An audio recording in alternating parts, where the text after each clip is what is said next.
Bueno, el día de ayer terminamos con derivación de campos.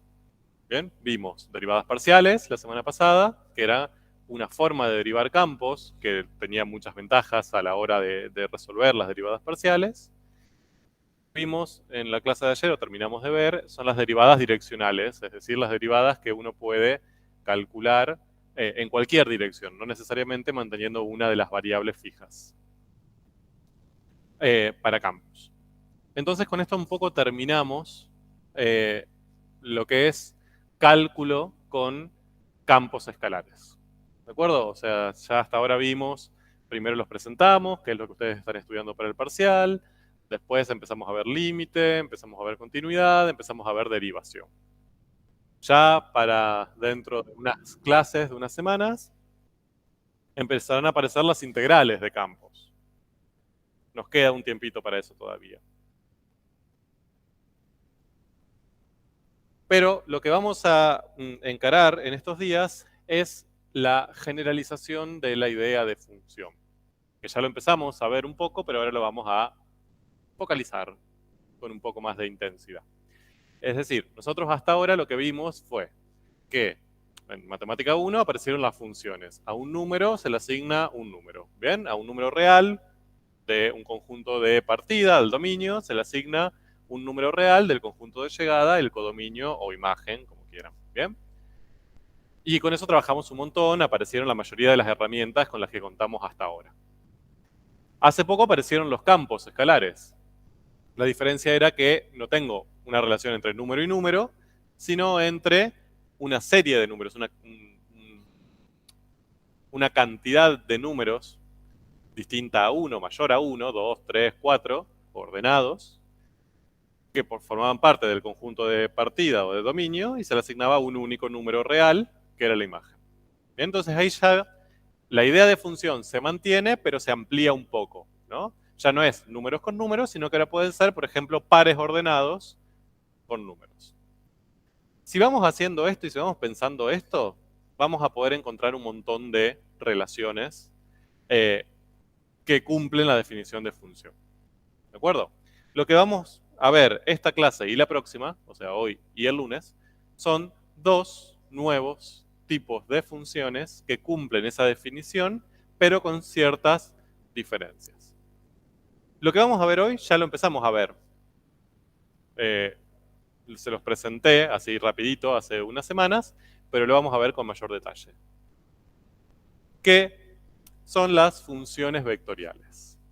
¿Bien?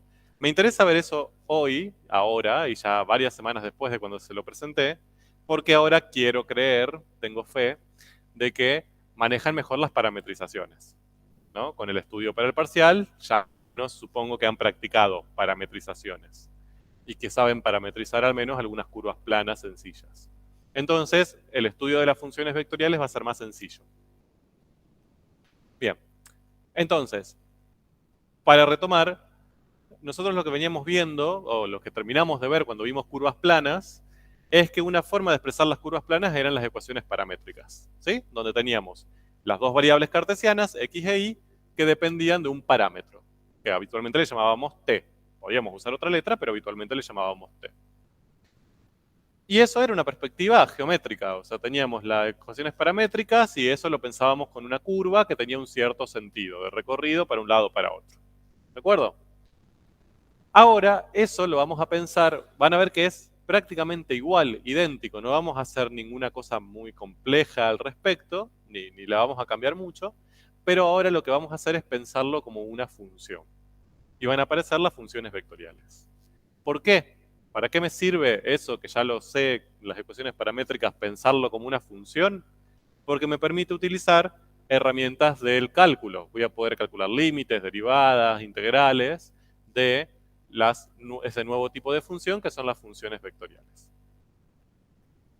Bien, entonces, acá tenemos un ejemplo, ¿sí? Ecuaciones paramétricas. Estas son ecuaciones paramétricas de esta recta, ¿bien? Esta curva plana, que es una recta, recorrida en ese sentido que indica la flechita, ¿no? Como del tercer cuadrante hacia el primer cuadrante.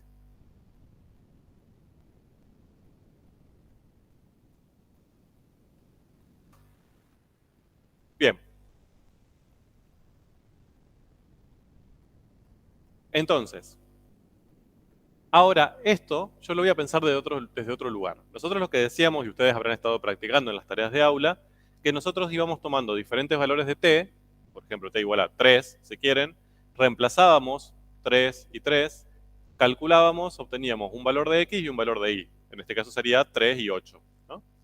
Y eso lo pensábamos como un punto, ¿no? El punto 3, 8. Buscábamos el 3, 8, dibujábamos el puntito ahí y ese punto formaba parte de la curva. ¿Bien?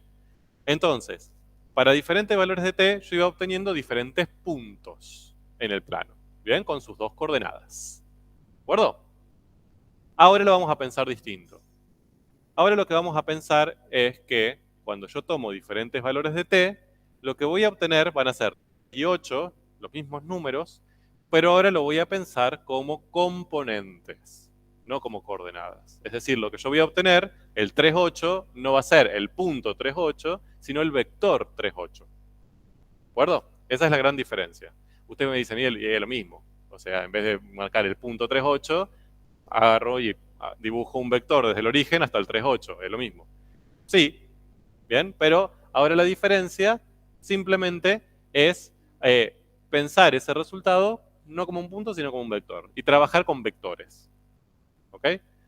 Entonces, a medida que yo voy asignando diferentes valores a t, van a ir apareciendo diferentes vectores ahora, ¿sí? Que les voy a llamar vectores OP, que si yo los ubico partiendo del origen y hasta donde me indique, por ejemplo el 3, 8 desde el origen hasta el punto 3, 8, lo que voy a ir viendo es que los extremos, el punto final de esos vectores, donde indica la flechita, van a ir alineándose formando mi recta. ¿Se ve? Ahora, va a aparecer la recta también. Ahora, la recta no va a ser todos los puntos, sino va a ser todos los extremos de los vectores que voy obteniendo. Pero voy a llegar a la misma recta recorrida en el mismo sentido. Lo mismo, a ver, lo que yo quiero comunicarles con esto es las mismas ecuaciones paramétricas, la única diferencia es que en vez de pensar el resultado como puntos, lo pienso como vectores, pero que si lo grafico voy a obtener prácticamente lo mismo.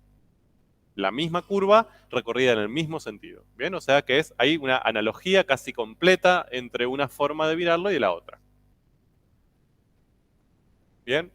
Lo que sí, ahora, esos vectores, fíjense que su x, o sea, su primera componente y su segunda componente, dependen de t. ¿De acuerdo? O sea, las componentes de los vectores van a ir dependiendo de t. La primera componente siempre va a ser igual a t, y la segunda componente va a ser igual a 2t más 2.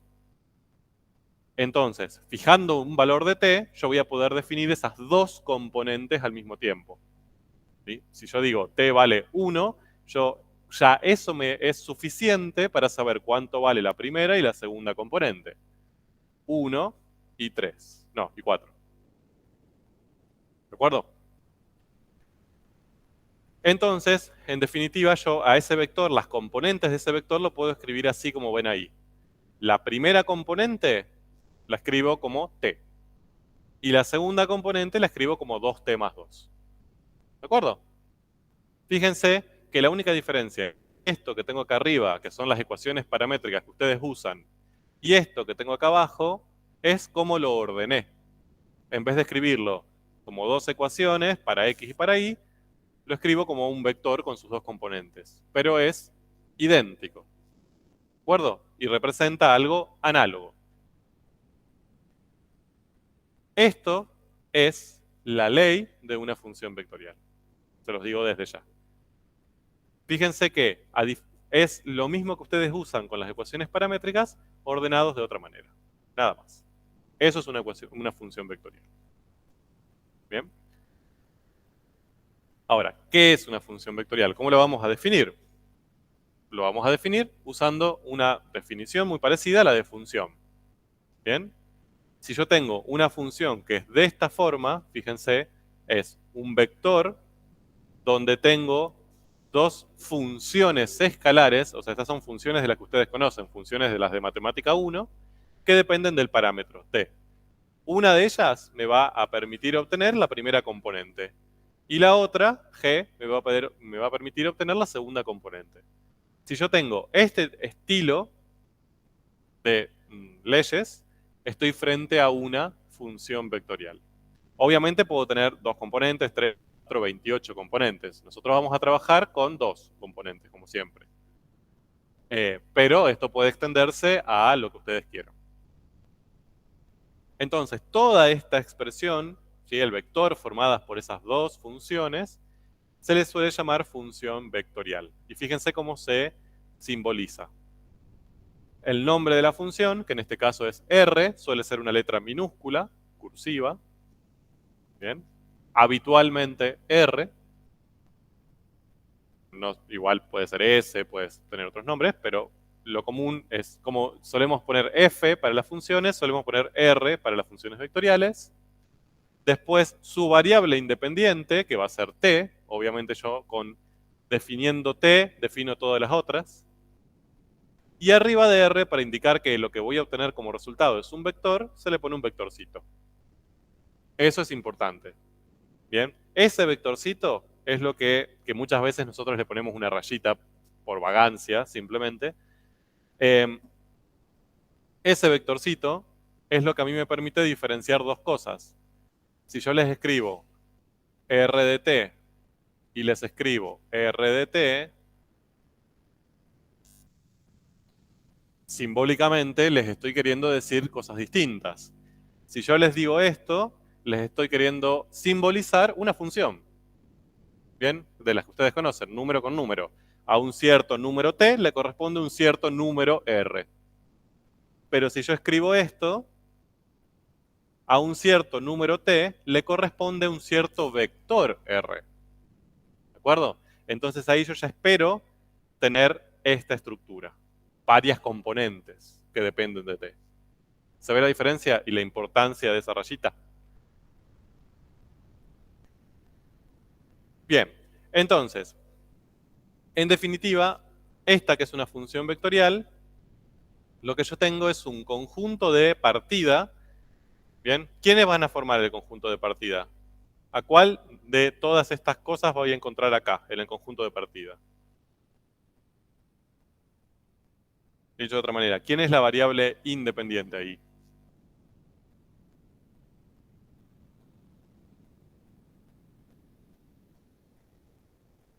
¿De quién depende la función? De t. Bien, entonces, este conjunto de partida, ahí voy a encontrar los diferentes valores de t. ¿De acuerdo? O sea, esto es un conjunto real. Parte, o es todo el conjunto real, o sea, es R, o un subconjunto de R. Puede ser un intervalo, bien, pero acá lo que tengo son números reales. Bien. Mientras que cuando yo aplico la función, ¿qué voy a encontrar como resultado?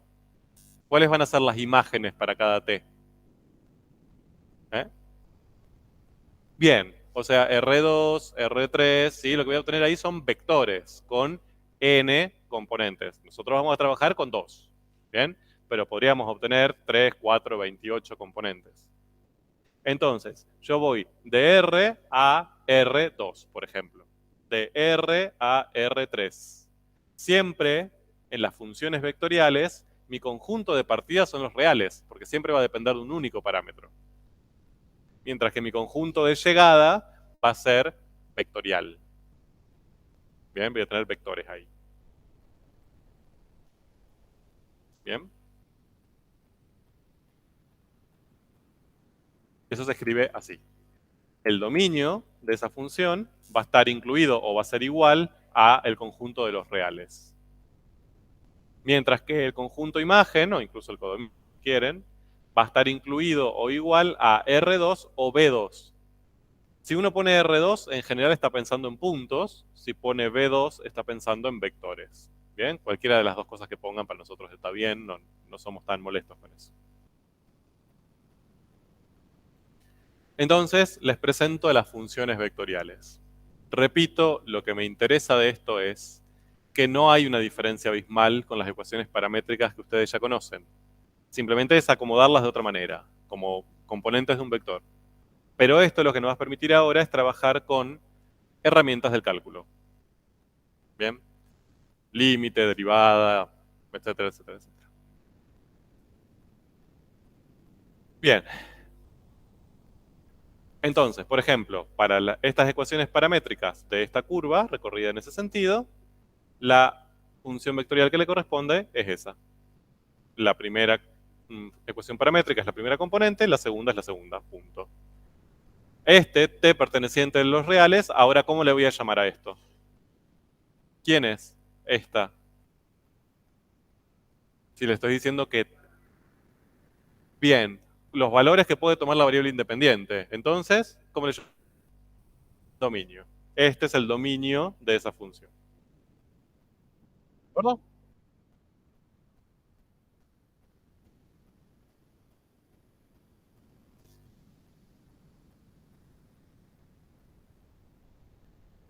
Bien.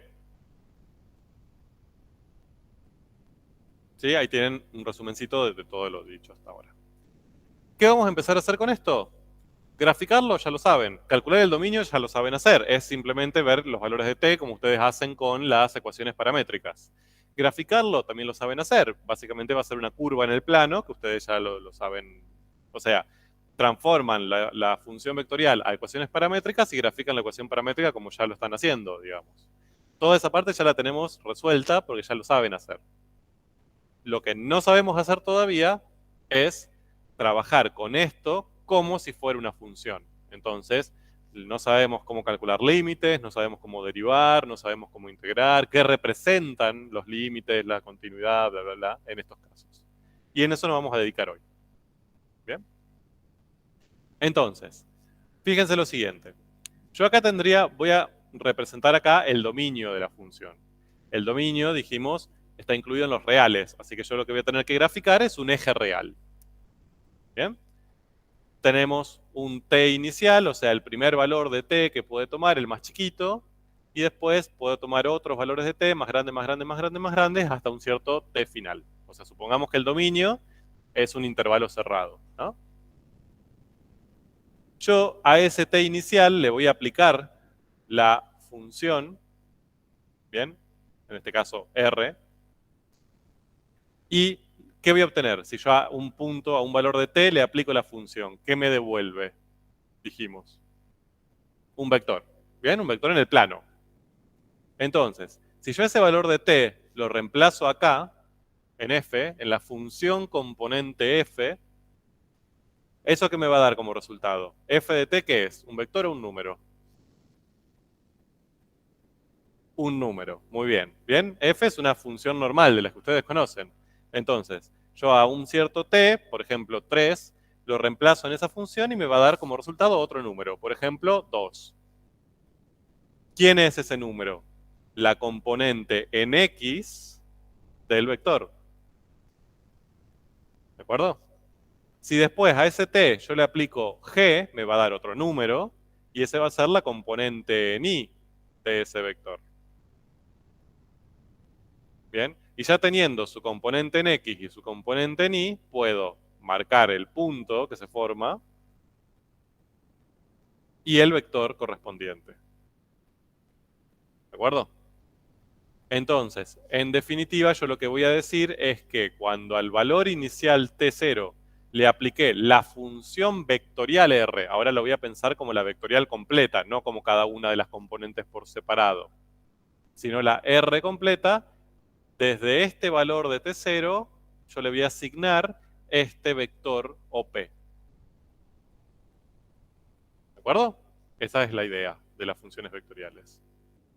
Puntos en t, números en t, se le asigna vectores en el plano. Y así puedo seguir. Ahora agarro otro t, aplico la función y voy a obtener otro vector. Agarro otro, t2, otro vector, ¿no? Y así voy, para cada uno de los infinitos valores de t que tengo acá, lo que voy a ir obteniendo son diferentes vectores. ¿Bien? Supónganse que tenemos un t final, o sea que el dominio de nuestra función es desde t0 hasta tf, ¿no? Sería este intervalo que tengo acá. Entonces, los vectores van a ir desde este, que sería el vector inicial, hasta este último, que sería el vector final. ¿De acuerdo? Fíjense que los extremos de esos vectores se van a ir alineando en una curva. ¿Sí? Entonces, a esa curva le llamamos la curva asociada a la función vectorial. ¿Bien? Que sería esa. Yo acá dibujé 4, obviamente hay infinitos. Entonces, si dibujo todos esos vectores, todos los extremos se van a ir ubicando sobre esa curvita. Y de hecho, también lo que les va a dar es un sentido. Van a ir apareciendo desde acá hasta acá. Así que yo podría, ¿bien? Marcar ahí un sentido. Lo voy a hacer con el mouse porque la gente virtual quizás no está entendiendo lo que estoy diciendo. A ver. Lo que digo es que a medida que voy tomando los diferentes valores de t de acá, en ese orden, van a ir apareciendo estos diferentes puntos en ese orden. Entonces esta curva tiene un sentido, es una curva orientada también. Y se le llama curva asociada a la función vectorial, como dije recién.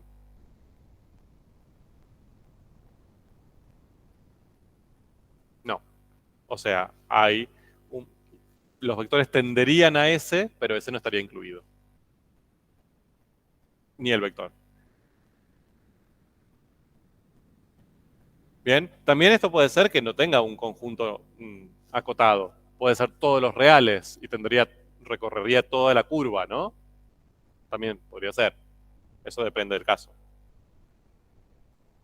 Bien, entonces, en definitiva, cuando se recorre todo este intervalo, bien, la función vectorial, lo que yo lo puedo pensar como la curva asociada, o también lo puedo pensar como esta región. ¿Ven que los vectores a medida que van apareciendo van cubriendo toda esa región que está pintada en amarillo?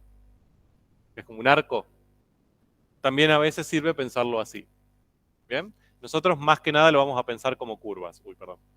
Lo vamos a pensar como curvas, no tanto como regiones. Pero en la matemática a veces conviene pensarlo como una región. Bien. Entonces, ahora lo que vamos a empezar es a recorrer todos los conceptos centrales del cálculo, uno por uno, y ver cómo lo vamos a aplicar en las funciones vectoriales. Y el primero, como siempre, que no nos gusta, pero es el central, es el que aparece en todos los otros,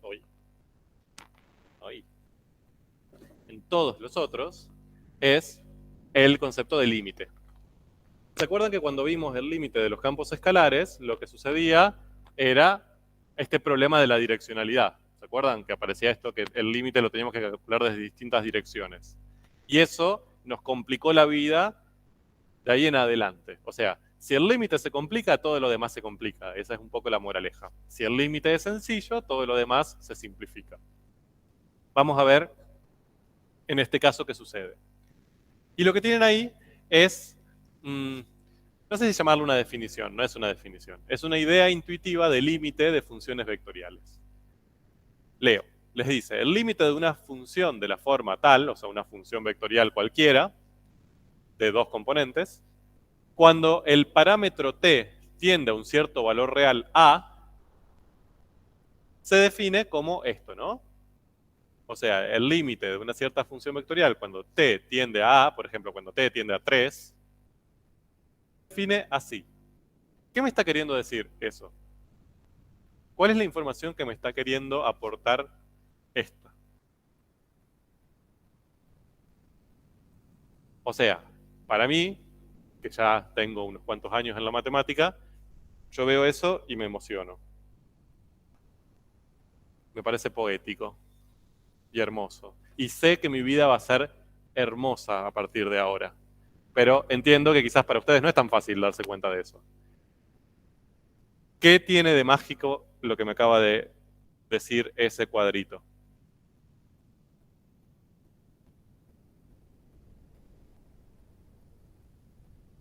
Exacto.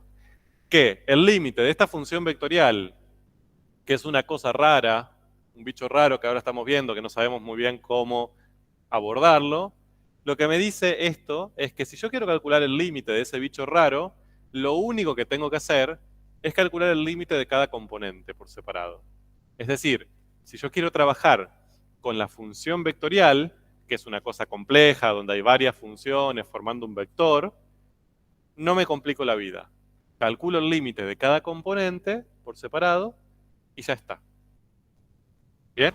O sea que puedo abordar el límite de una función vectorial como el límite de sus componentes. Puedo trabajar a esa función vectorial componente a componente. No hace falta que aparezca algo que combine las componentes. Directamente las puedo separar y trabajar por separado. Y eso es hermoso, porque yo esto ya lo sé hacer. El límite de f y el límite de g ya lo conozco, son los límites que ustedes conocen de matemática 1. Entonces lo que me dijo esto es, no va a haber un límite especial para las funciones vectoriales. No va a haber una complicación, no va a haber direccionalidad, esto que veíamos en los campos. Simplemente vas a poder trabajar por separado y listo. Y eso nos simplificará todo lo que sigue. Si el límite se piensa componente a componente, ¿qué va a pasar con la derivada? Es un límite. Va a ser componente a componente. Si yo voy a querer derivar la función vectorial, voy a derivar cada componente por separado. Si yo voy a integrar una función vectorial, que las integrales también son límites, ¿qué voy a hacer? Voy a integrar componente por componente. ¿Se entiende? Esto me simplificó la vida porque me permitió decir, todas las otras herramientas del cálculo la vas a poder resolver por componentes. Y ya está. Hermoso. Lo que nos queda ahora simplemente es interpretar. ¿Qué significa ese límite? ¿Qué significa esa derivada? ¿Qué significa esa integral? ¿De acuerdo? ¿Cómo la calculamos? Por componentes. Punto. Ya tenemos salvada esa parte. Vamos. Vamos con el límite.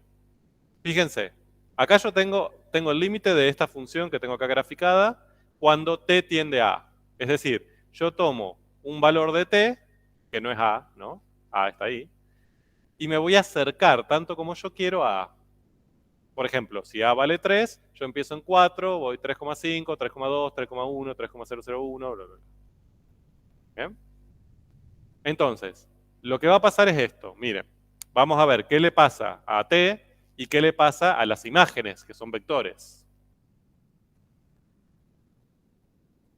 Bueno, se chanfleó un poco.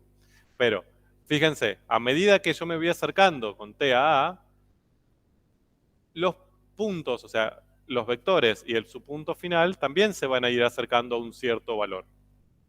¿Se ve? O sea, yo voy tomando diferentes vectores desde acá, cada vez me voy acercando para acá, para acá, para acá, para acá, para acá, y los vectores van a empezar en este que está ahí marcado, ¿sí? Perdón, me olvido que lo tengo que hacer con esto.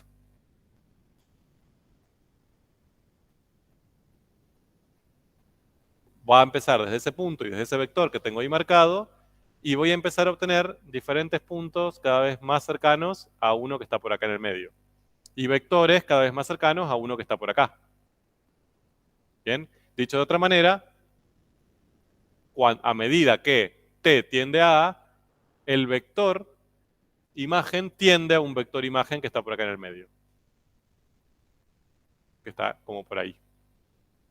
Si hago lo mismo ahora, pero del otro lado, bien, ahí está marcado hacia dónde tiende, ¿no? Fíjense, ese ocre que apareció ahí sería hacia dónde me estoy acercando. Si lo hago del otro lado, a medida que me acerco a A, me voy a acercar, pero desde el otro lado en la curva. ¿Bien? Y voy a tender a ese valor. Entonces, yo voy a decir que ese límite va a existir si, de un lado y del otro, los vectores tienden a ese vector. ¿Bien? Si ese vector existe, si esa tendencia existe, yo voy a decir que ese límite existe.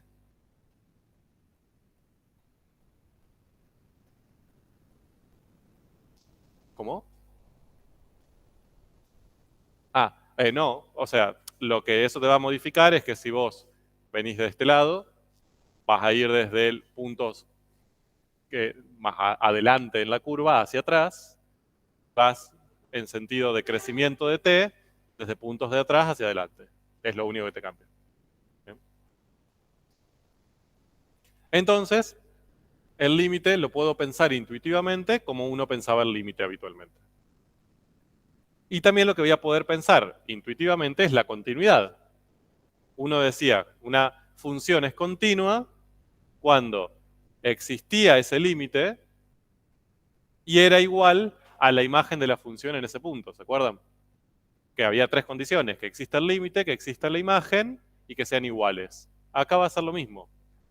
Esta función vectorial va a ser continua cuando exista el límite, es decir, si yo me acerco de un lado y de otro, voy a tender a un cierto vector, y ese vector exista, forma parte de la función vectorial. ¿Bien? Entonces, porque también lo que podría pasar es que acá haya un hueco, ¿no? El límite existiría, tendería a ese valor, pero ese valor no existiría. Entonces ahí la función sería discontinua. Pero si existe esa tendencia del límite y en ese lugar existe ese vector y ese punto, entonces voy a decir que la función vectorial va a ser continua. Moraleja, límite y continuidad es igual que lo que lo que vimos en funciones, ahora va a valer para las funciones vectoriales. ¿Por qué? Porque los voy a poder pensar componente a componente.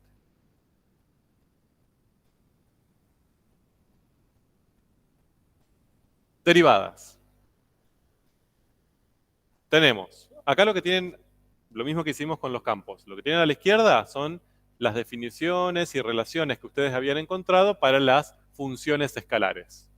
¿Sí? Lo que vieron en Matemática 1. Entonces, acá teníamos la definición de derivada, ¿no? El límite es cuando delta x tiende a 0 de f en x más delta x menos f en x sobre delta x. A esto, lo que está en marrón, le llamábamos cociente incremental, delta y sobre delta x. ¿Bien?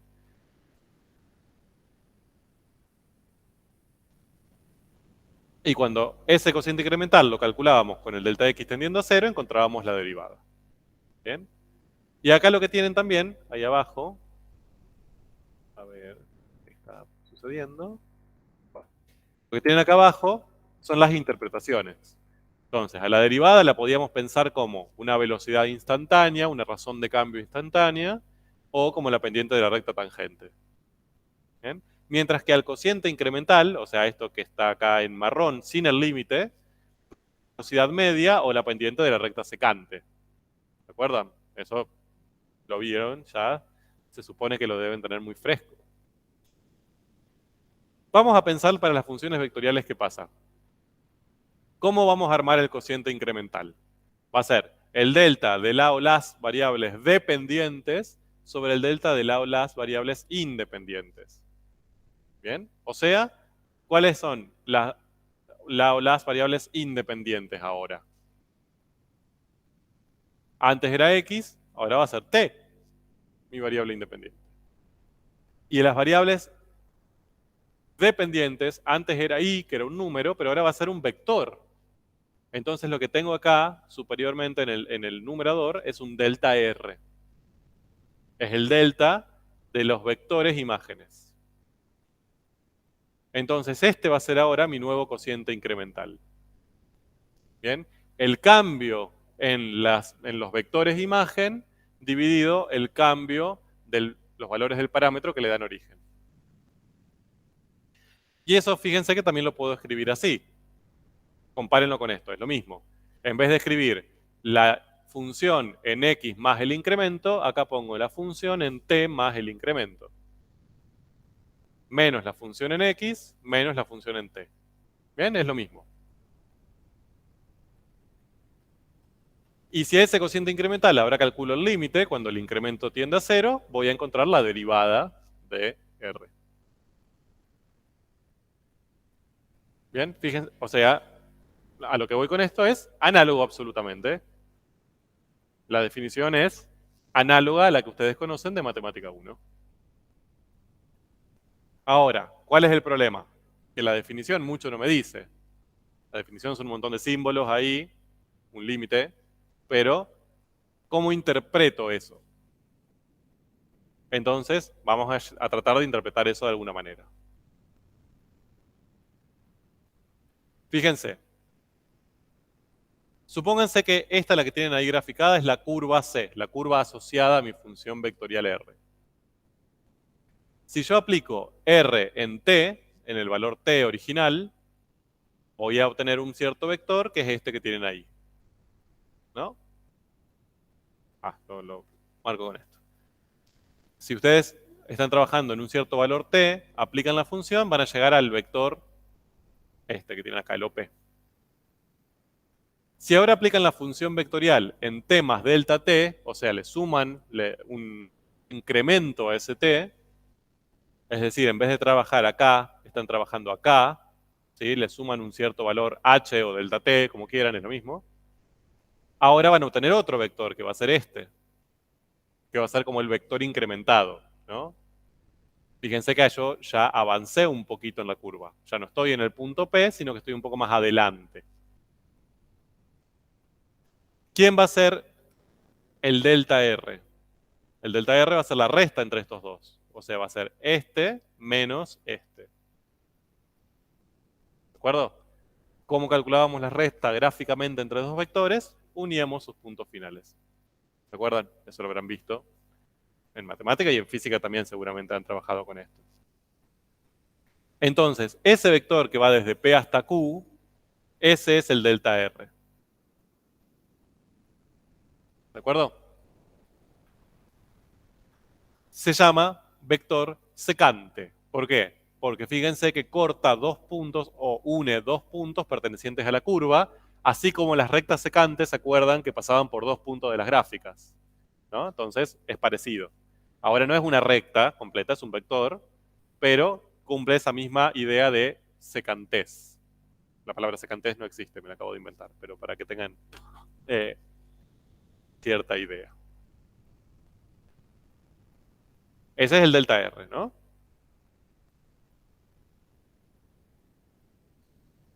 Ahora, ahí lo tienen marcaditos. ¿Qué pasa cuando esto tiende a cero? Porque hasta acá lo que nosotros calculamos fue el delta R, pero si yo quiero calcular la derivada, básicamente lo que quiero calcular es qué pasa cuando el delta t tiende a cero, es decir, cuando este h se hace cada vez más chiquitito.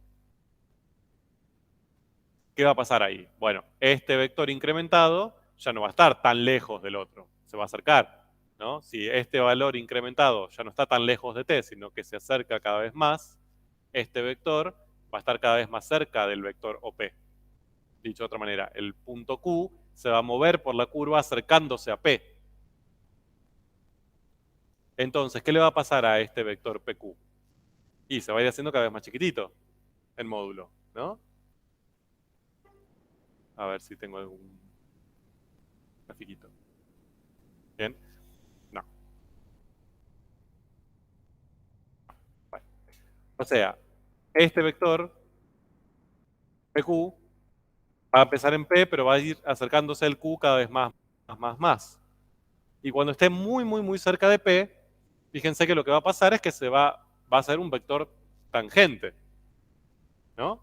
O sea, con Q que es secante va a estar así, si está la curva acá, a medida que se va acercando, se va a ir pareciendo a la curva y va a terminar en una posición de tangencia. ¿De acuerdo? Entonces, cuando yo calcule la derivada, lo que voy a obtener, ¿bien? Ya no voy a ver vectores de este estilo, secantes, sino que se van a transformar en vectores de este estilo, tangentes. Fíjense que ese vector parece cortar la curva solamente en un punto P, en el punto P. No corta en dos, o no une dos puntos de la curva. Solamente toca a P. ¿De acuerdo? Toca a P y lo importante es que se parece lo más posible a la curva. Entonces, en definitiva, cuando yo calculo el cociente incremental sin el límite, lo que voy a obtener son vectores secantes. Son desplazamientos entre un punto de la curva con otro punto de la curva. Cuando le agrego el límite, lo que voy a obtener ahora es que esa posición secante va a tender a una posición tangente para el vector. Entonces lo que voy a obtener van a ser vectores tangentes en el punto P. Ya no tengo puntos ahí, tengo uno solo y voy a encontrar un vector de tangencia. Y además, por otro lado, que apunta hacia donde se mueve. Ahora el sentido sí tiene importancia. ¿Bien? La curva se está moviendo hacia allá. El sentido de desplazamiento de la curva es de izquierda a derecha. Entonces el vector apunta de izquierda a derecha. ¿De acuerdo? ¿Por qué? Porque yo podría obtener un tangente para el otro lado, pero no tendría sentido. ¿De acuerdo? Entonces, fíjense que cuando estoy trabajando con funciones vectoriales, la derivada yo la puedo pensar como un vector tangente o como una velocidad instantánea, pero ahora vectorial. ¿De acuerdo? Eso lo vamos a ver, lo de la velocidad lo vamos a ver con más detalle ahora prontito. Esta es la interpretación geométrica. Entonces, si ustedes tienen una función vectorial y les piden que calculen un vector tangente en un punto, lo que van a tener que hacer es derivarla. Encontrar la derivada en ese punto. La derivada en ese punto no es más que un vector tangente a la curva asociada en ese punto. ¿Bien? Bueno, ¿se acuerdan de nuestro problema? Que eran dos iones que giraban alrededor de un eje cargado. Que lo que nosotros decíamos era que mientras más grande, más masa tenía el ion, más lento se movía, y si era más chiquitito, más rápido se movía. Que eso era una técnica para determinar masas de iones. ¿Bien? Es la forma que ahora sabemos cuánto pesan iones o moléculas que después les aparecen en los enunciados de química. Que les dice, una molécula de esta sustancia pesa 153. ¿Y cómo sé eso? Bueno, una de las técnicas es así, es haciendo esto. Bueno, ahora, hasta ahora nosotros habíamos podido describir el movimiento, pero no habíamos podido sacar ningún tipo de información sobre velocidades. Simplemente habíamos dicho, se mueve siguiendo una circunferencia en este sentido. Bueno, pero a mí lo que me importa es la velocidad, porque es la velocidad a la que gira la que me va a dar información sobre la masa. ¿Y cómo pienso la velocidad? Bueno, como la derivada de la función vectorial posición. Bien, entonces vamos a trabajar un ratito con eso. Acá lo que tienen serían dos funciones vectoriales que describen a estos dos iones. Una describe a uno de ellos y la otra describe al otro. ¿De acuerdo? ¿Cuál a cuál? Esa sería la pregunta que vamos a intentar responder. Asignemos uno de estos dos movimientos, de estas dos descripciones de movimiento, con alguna de estas dos modelos matemáticos que son funciones vectoriales. ¿Por qué?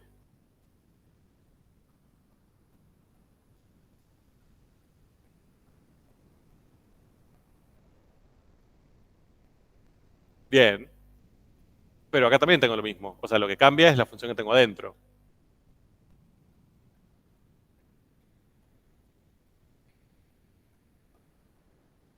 Sí, perfecto. Va por ahí. Bien, fíjense que acá yo tengo seno y coseno, ¿no? Eso lo que me está indicando es que tengo una cónica, ¿sí? Multiplicada por 2 y por 2. Eso me está indicando que de todas las cónicas me voy a quedar con una circunferencia de radio 2.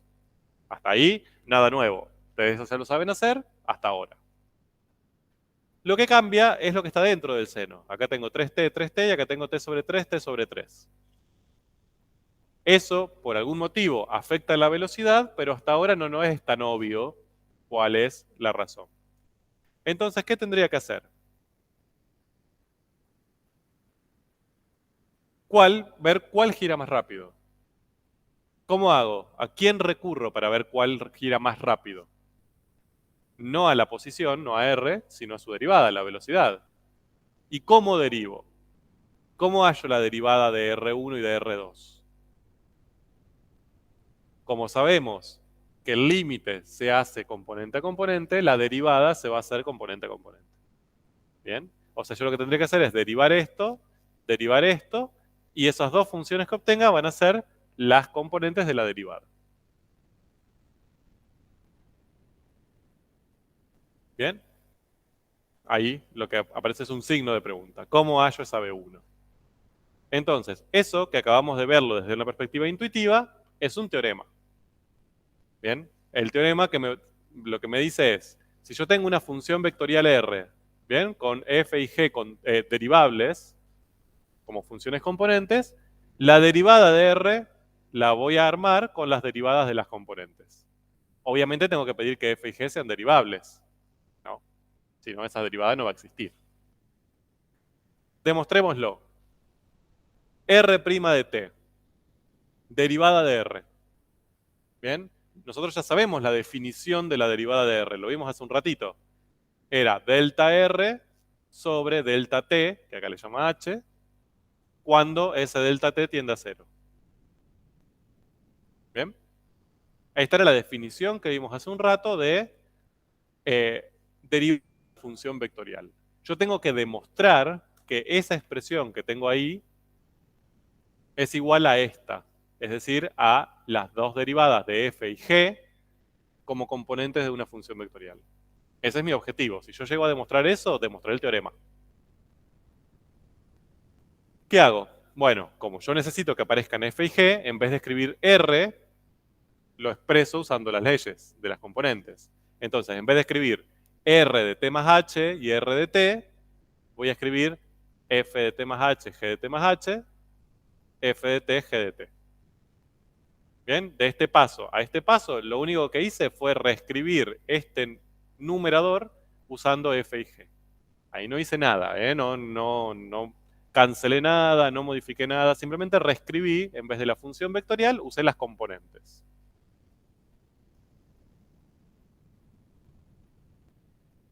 Bien, ahora, yo acá tengo un vector, ¿se ve? El vector ft más h, gt más h, y le resto otro vector, ft, g t. ¿Cómo restábamos vectores? Componente a componente. Entonces yo lo que tendría que hacer es primera componente menos primera componente.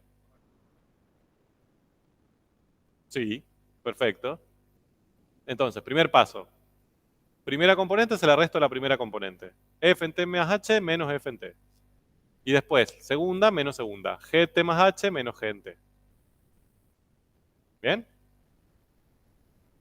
Después, este h es un número. O sea, yo a todo este vector que tengo en el numerador lo estoy multiplicando por 1 sobre h. ¿Bien? Que es un número. ¿Cómo hacíamos? Si a un vector lo multiplicábamos por un número, ¿qué teníamos que hacer? ¿Cómo encontrábamos el vector producto? Componente a componente también. O sea, a esta primera la multiplico por 1 sobre h y a esta segunda la multiplico por 1 sobre h. Me queda esto. ¿Bien? F en t más h menos f en t por 1 sobre h. Y la segunda componente sería g en t más h menos g en t por 1 sobre h. ¿Bien? Fíjense que lo que yo ya tengo acá dentro, de cada una de estas componentes, son cocientes incrementales. En la primera tengo el cociente incremental para f y en la segunda tengo el cociente incremental para g. ¿Qué me falta? ¿Por qué no puedo llegar directamente acá? Acá tengo el cociente incremental. ¿Qué me falta para que ese cociente incremental se transforme en una derivada? El límite. Y el límite lo tengo afuera. ¿Se ve? El límite no lo tengo afectando directamente a la componente, está afectando a todo el vector. Pero nosotros vimos que el límite de un vector o de una función vectorial lo puedo pensar como el límite de cada una de sus componentes. Bien, acá vamos a usar esa propiedad hermosa que vimos hace un rato, que si yo tengo el límite de dos componentes de un vector, lo que puedo hacer es pensar un vector y aplico el límite en cada una de las componentes. Bien, entonces lo que hago es calculo el límite cuando h tiende a 0 de la primera y el límite cuando h tiende a 0 de la segunda. ¿Y quién es el límite cuando h tiende a 0 de ft más h menos f en t sobre h? ¿Cómo puedo escribir esto? Como f'. Eso es la definición de derivada de f. Bien, y esta es la definición de derivada de g. Entonces demostré que esto, que es la definición de la derivada de una función vectorial, yo lo puedo escribir o lo puedo pensar como esto. Las dos derivadas de las componentes, cada una en la componente que le corresponde. ¿De acuerdo? O sea, que si yo tengo que derivar esta función, lo único que tengo que hacer es encontrar las derivadas de cada una de estas dos funciones por reglas de derivación. Y ya está. ¿Cuál es la derivada de 2 seno de 3t? Ya, esto estamos a altura que lo pueden hacer mentalmente. 6 cosenos de 3t. Muy bien. Sería 2 cosenos de 3t, pero hay una composición, así que tengo que derivar lo de adentro, que sería 3 la derivada. Entonces me daría 2 cosenos de 3t por 3, o sea, 6 cosenos de 3t. ¿De acuerdo? Si hago la del coseno, la derivada es menos seno, por eso aparece este menos. ¿De acuerdo? Si hago lo mismo con esta, sería 2 por coseno de t sobre 3 por 1/3, que es la derivada de lo de adentro. Entonces me queda 2/3 por coseno de t sobre 3, y acá lo mismo. Entonces fíjense que pueden derivar las funciones vectoriales es una papa. Lo único que tengo que hacer es derivar las dos componentes por separado. Y siempre y cuando sean derivables, obvio. Pero ahora la pregunta es, bueno, tengo estas dos funciones. Fíjense que las derivadas de una función vectorial es otra función vectorial. Bien. ¿Cuál de estas dos funciones vectoriales velocidad me indica un giro más rápido?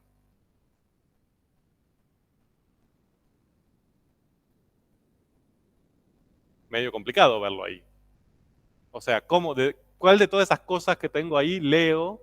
¿A dónde me focalizo para saber cuál gira más rápido? O sea, ¿cuál es la que gira más rápido? Y es esta. ¿Y cuál gira más lento? Y es esta. ¿Bien? ¿Cómo sabes? Y si usas un mismo valor, por Es ejemplo, y lo reemplazas en las dos, bien, perfecto. A ver, yo, por ejemplo, dicen, bueno, uso t igual a 0, ¿no? Entonces, calculo B1 en 0 y B2 en 0. Si hago eso, esto me da 6, 0, y esto me da 2/3, 0. Bien, el vector 6, 0 y el vector 2/3, 0.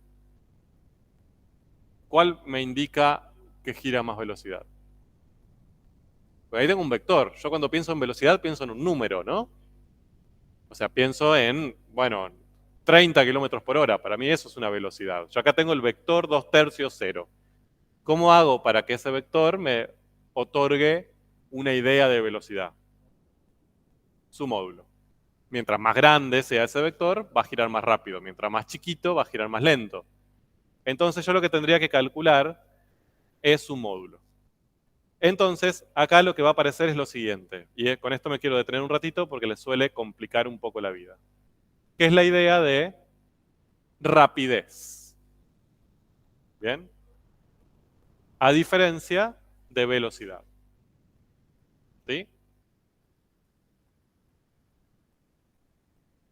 Miren, ahí tienen graficados algunos vectores que responden a esta función vectorial, ¿sí? Le asigné algunos valores de t y obtuve esos valores, esos vectores. Fíjense que no comparten ni dirección ni sentido, ¿no? ¿Qué comparten? Módulo. Todos tienen módulo 6. Y si grafican algunos para la segunda función vectorial, están ahí. Tampoco comparten dirección ni sentido, casi ni se ven. Y tienen el mismo módulo que es 2. ¿Bien? Entonces, lo que pasa acá es lo siguiente, y quiero detenerme a explicar esto. Cuando ustedes tenían en matemática 1, tenían una cierta función y calculaban su velocidad, ¿no? Calculaban la derivada en un cierto valor. Esa velocidad podía ser positiva, podía ser negativa, podía ser 0. Positiva era que esa función estaba creciendo, negativa que estaba decreciendo, 0 que se mantenía constante en una pequeña región alrededor de ese punto. ¿De acuerdo? También definimos rapidez en matemática 1. ¿Qué era la rapidez? ¿Cómo calculaban la rapidez? No el módulo. El valor absoluto de la velocidad. Es decir, que me importaba el número y no me importaba el signo. ¿Bien? Entonces, si yo decía, bueno, este auto está andando a 120 kilómetros por hora, yo ahí no estoy hablando de la velocidad, estoy hablando de la rapidez, porque no estoy pensando en un sistema de referencia en donde que asignar a ese 120 un signo dependiendo para dónde va. ¿De acuerdo? Acá también van a aparecer las velocidades y las rapideces. Y no van a ser lo mismo. ¿Bien? Y esto muchas veces se lo solemos preguntar. O sea, acá el punto es que tienen que leer bien el enunciado. Si le estamos hablando de la velocidad o si le estamos hablando de la rapidez. Ahora, las velocidades van a ser ¿qué? ¿Números o vectores? Si yo les pido que calculen la velocidad de giro a tiempo 2, por ejemplo. No. Eso. La velocidad, yo lo que voy a hacer es derivar la función vectorial, me va a dar otra función vectorial, voy a reemplazar t por el valor que me dan, y eso me va a generar un vector, el vector velocidad. ¿Cómo? Claro, básicamente lo que ustedes en física ven como velocidad tangencial. ¿Por qué le dicen velocidad tangencial? Porque ese vector, ustedes ya saben que es tangente a la curva. De ahí viene la idea de tangencial, ¿no? Pero la velocidad va a ser una velocidad vectorial.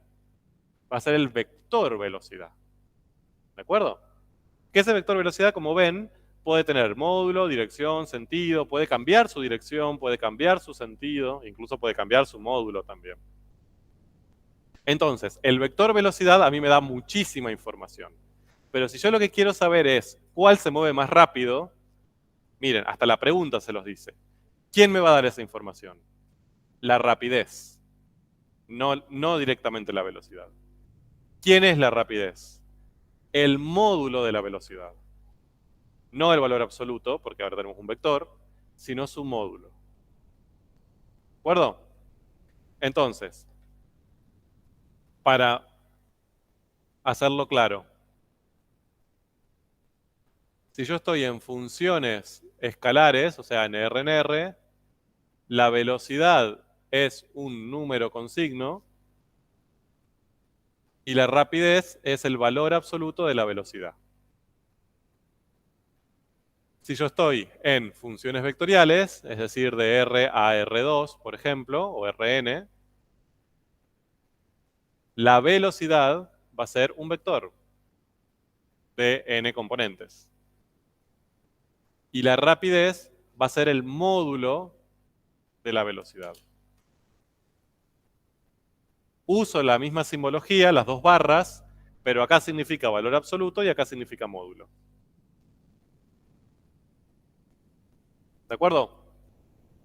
Entonces, si a mí me preguntan cuál de estas dos funciones vectoriales representan un movimiento que gira más rápido, que es lo que está escrito ahí, ¿qué voy a tener que buscar?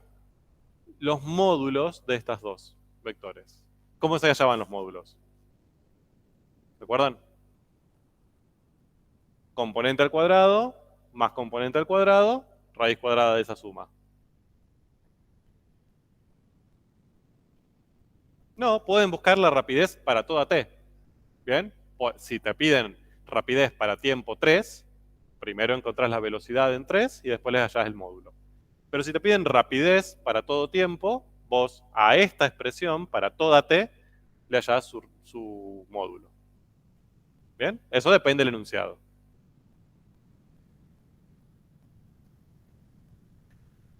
Entonces, ahí tienen la formulita, ¿no? Cuadrado de esta más cuadrado de esta, raíz de todo. Entonces, si hacemos, fíjense, para B1, la rapidez, vamos a hacer esto, quiero que lo veamos paso a paso, porque acá meten la pata algebraicamente, zaraza algebraica a un montón. Tengo raíz cuadrada de la suma de primera componente al cuadrado, o sea, 6 coseno de 3t todo al cuadrado, más menos 6 seno de 3t todo al cuadrado. ¿Qué hago ahí? 6 coseno de 3t al cuadrado. Bien, distribuyo la potencia. Me queda 36 coseno al cuadrado de 3t. Acá no tengo un producto, ¿eh? Es coseno de 3t. O sea, ese cuadrado no afecta al 3t. ¿De acuerdo? Y lo mismo de este lado. Entonces me queda 36 coseno cuadrado de 3t Y del otro lado, 36, también porque menos 6 al cuadrado es 36, seno cuadrado de 3t. ¿Qué hago ahí? Saco factor común 36. Bien, fíjense que está multiplicando los dos términos. Y me queda 36 por coseno cuadrado de 3t más seno cuadrado de 3t. ¿Cuánto vale todo ese paréntesis? 1, por identidad pitagórica. Entonces me queda raíz de 36, 6. La rapidez a la que se mueve la partícula de B1 es 6. Y ahí sí obtuve un número que para mí es más pensable. Por ejemplo, 6 metros por segundo, 6 kilómetros por hora, 6 nanómetros por femtosegundo.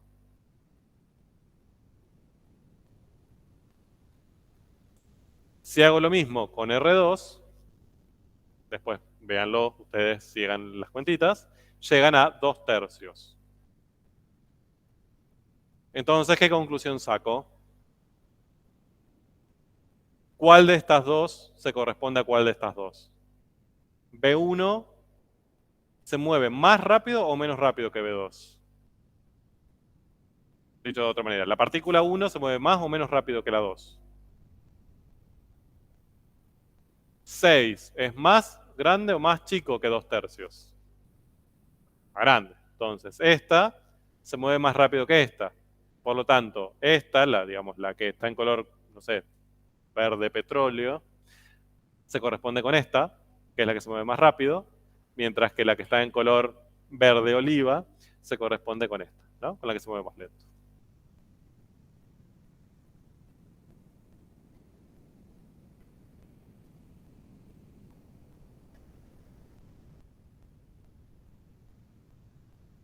No entiendo. Sí. Sí, sí, la expresión de t, sí. Te va a quedar 6 mayor que 2/3. Sí.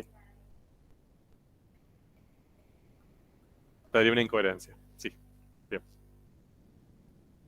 Ahí muchas veces cuando vos escribís eso y no sabés si es mayor o menor, arriba del símbolo al principio le pones un signo de pregunta, como diciendo, yo no sé si esto es así, voy a tratar de demostrarlo.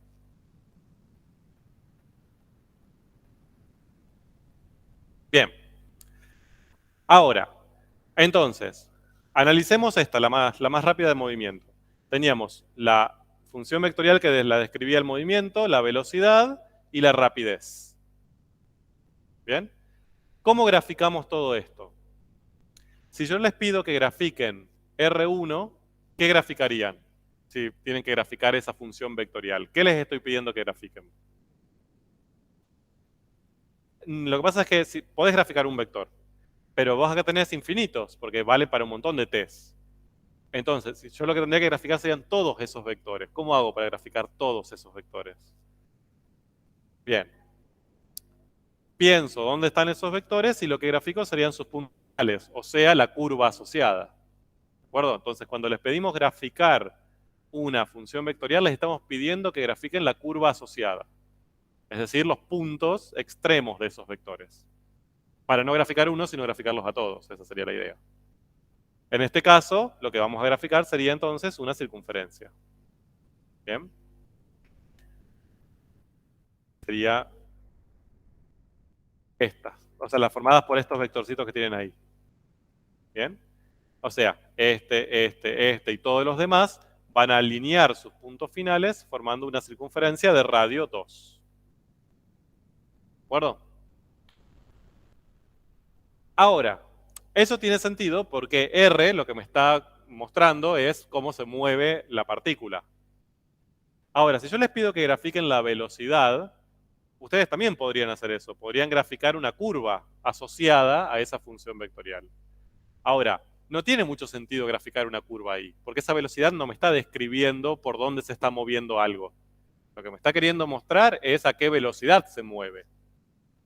Entonces, en general, cuando lo que tenemos que graficar es una velocidad, no graficamos una curva, graficamos vectores. ¿Sí? Vamos hacia eso. Fíjense, lo que tienen acá es,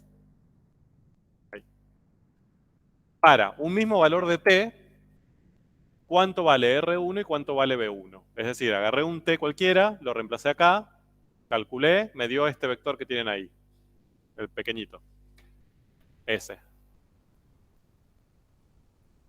Este.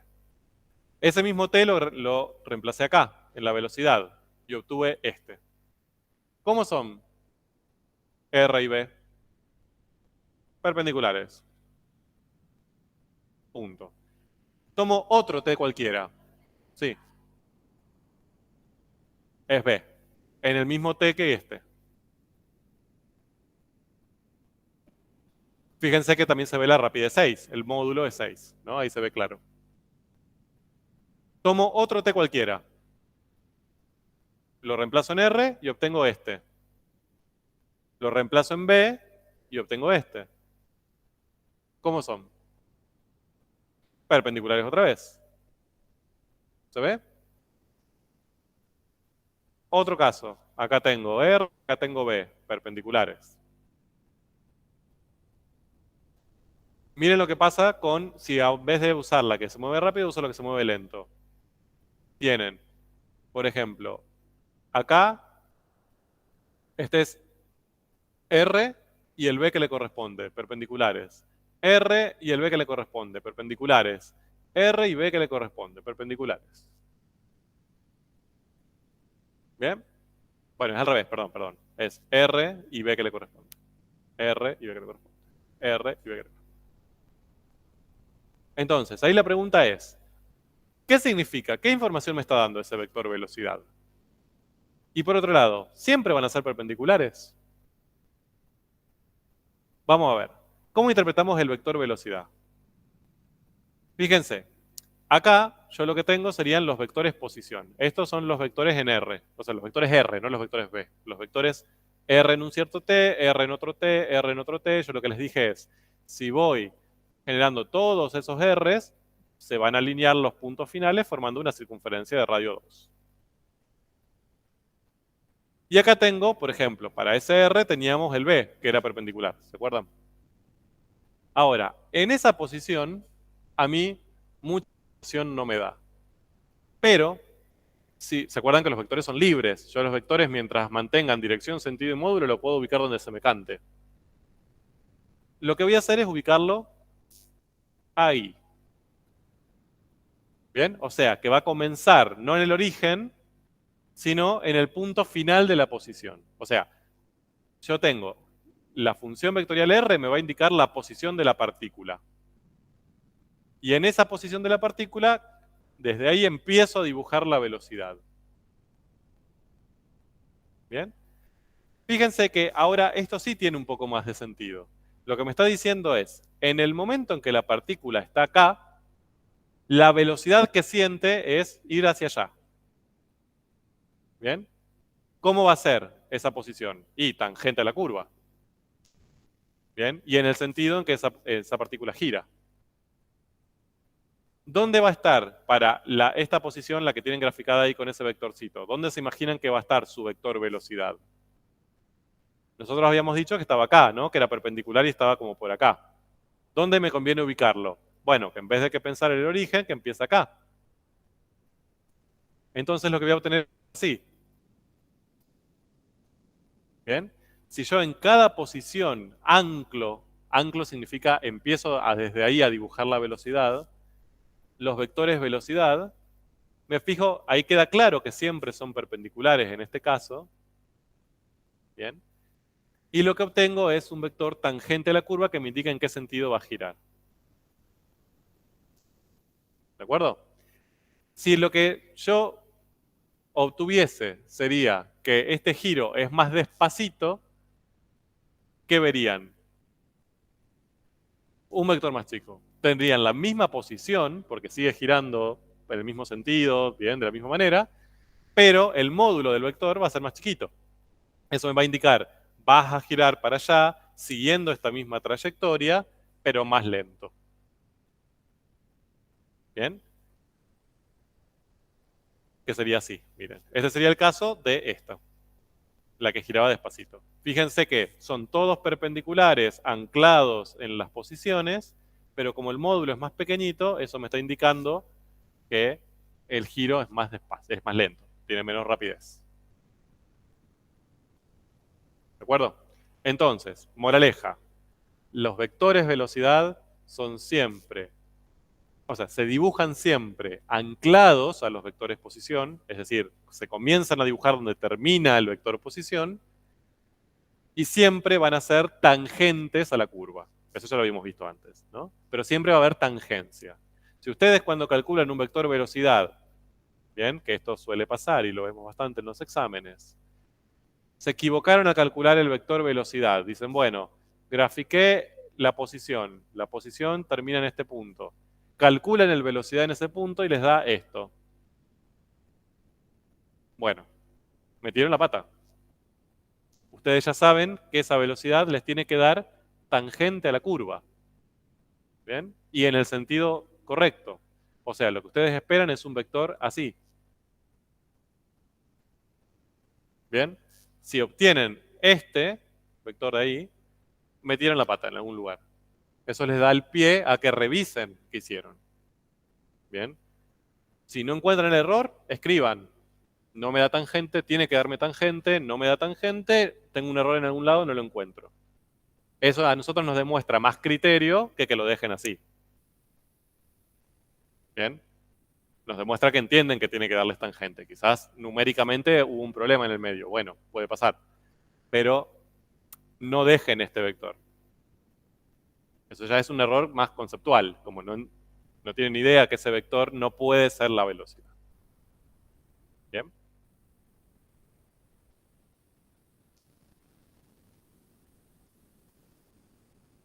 Bien. Segunda pregunta. ¿El vector velocidad siempre va a ser tangente a la trayectoria?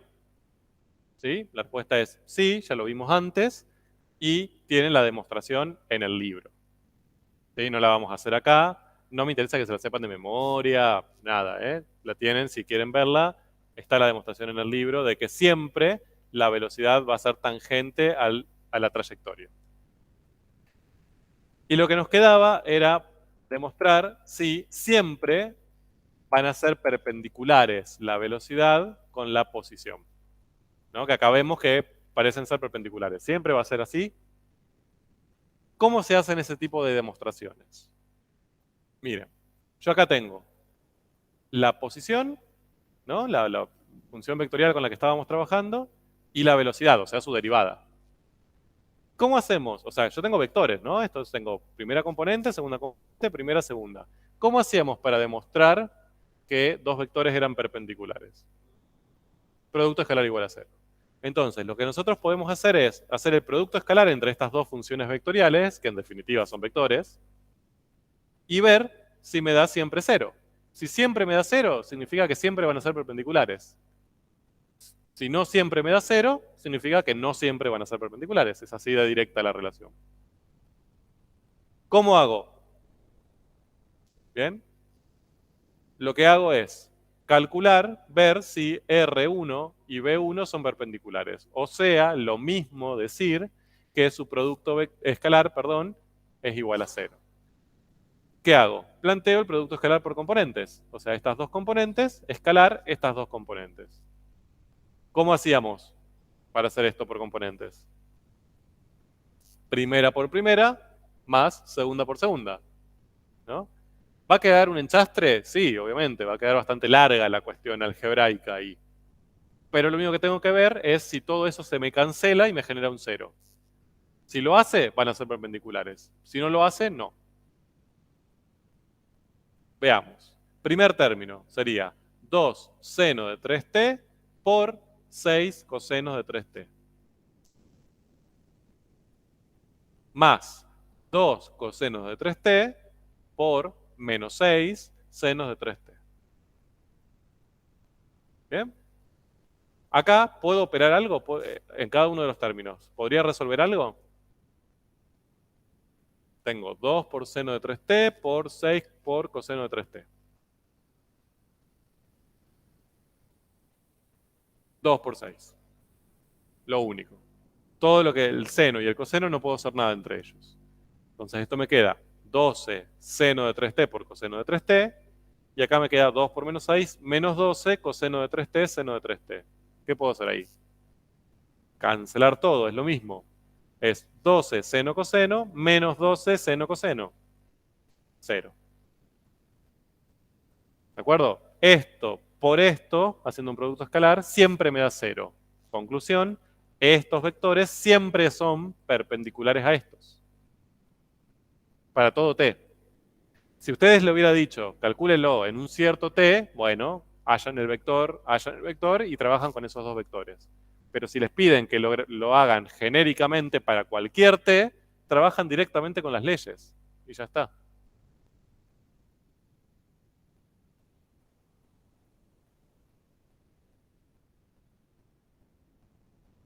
Sí, lo que pasa es que ahí no sabes el ángulo que forma este vector con este. El valor absoluto lo conoces, puedes hacerlo así. Pero no sabes el ángulo. Entonces no puedes demostrar que son 0. Bien. Les dejo acá, para que lo vean, es muy parecido. Acá lo que tienen es una función vectorial genérica, ¿bien? Esto representa a todas las circunferencias. ¿Se ve? Seno, coseno, en realidad siempre en sentido horario, pero seno, coseno, multiplicado por R. Se ve que acá no tengo una circunferencia, tengo cualquier circunferencia. Y acá tengo la derivada, ¿no? Es esta misma función, la derivo, componente a componente. La idea, lo tienen ahí, pero como ejercicio, pueden demostrar que siempre estos dos vectores van a ser perpendiculares para las circunferencias. ¿Qué tendrían que hacer? Para demostrar que siempre la velocidad, cuando me muevo en una circunferencia, es perpendicular a la posición. ¿Cómo encararían ese problema? Hacer un producto escalar genérico. Esto por esto. Y demostrar que me da 0. ¿Bien? Lo tienen acá todo hecho, no lo vean. Intenten hacerlo y después vean si lo hicieron bien. Cuando estudien esto, ¿no? Yo sé que esto lo van a estudiar en algún momento de la vida, pero cuando lo hagan, está bueno que lo hagan.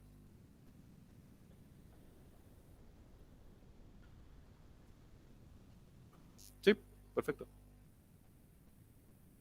Entonces, ¿será siempre perpendicular la velocidad a la posición? Y acabamos de demostrar que en circunferencia sí, ¿no? Ahora, si no estoy trabajando en una circunferencia, bueno, no siempre. Miren, acá tengo esta función vectorial, acá me falta la flechita. Tengo la función vectorial t cuadrado, bien, cuya curva asociada es esta, recorrida en ese sentido. Fíjense, si yo hago la derivada, sería derivada de t, 1. Derivada de t cuadrado, 2t. Hago producto escalar. T por 1, t. Más t cuadrado por 2t. 2t cubo. ¿Me dio 0 el producto escalar? No. A veces me va a dar 0, pero no siempre es 0. Entonces no siempre son perpendiculares. Miren, ahí tengo un vector posición para este punto. Grafico la velocidad que es tangente a la trayectoria y fíjense que no son para nada perpendiculares. O sea, la perpendicularidad entre posición y velocidad pasa a veces, por ejemplo, en las circunferencias, pero no pasa siempre. Esa es la moraleja. ¿Cómo lo puedo demostrar? Haciendo el producto escalar entre las dos funciones vectoriales. Entonces, ¿son siempre perpendiculares la posición y la velocidad? No.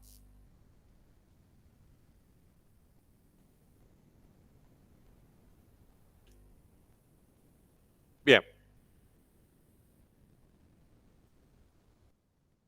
¿Cuál gira más rápido? Eso ya lo vimos. Bien. Entonces, antes de avanzar, que nos falta poquitito, terminamos de ver derivada de funciones vectoriales. Sé que parece un montón de información, ordenémosla. ¿Cómo se define?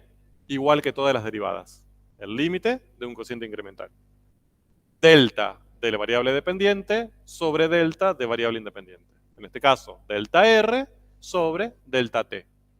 ¿De acuerdo? La variable independiente son las variables dependientes R, o sea, tengo delta R en el numerador, la independiente es T, delta T en el denominador. Y calculo el límite cuando esa delta T tiende a 0.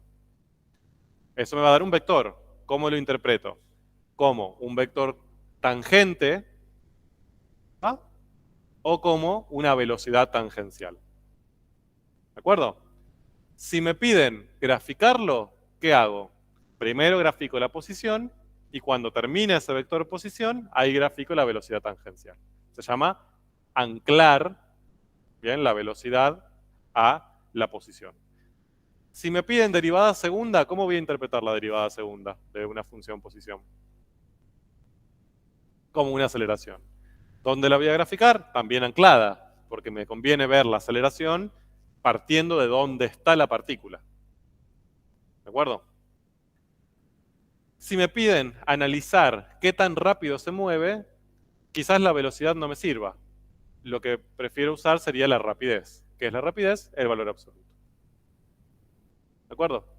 Perdón, el valor absoluto, el módulo.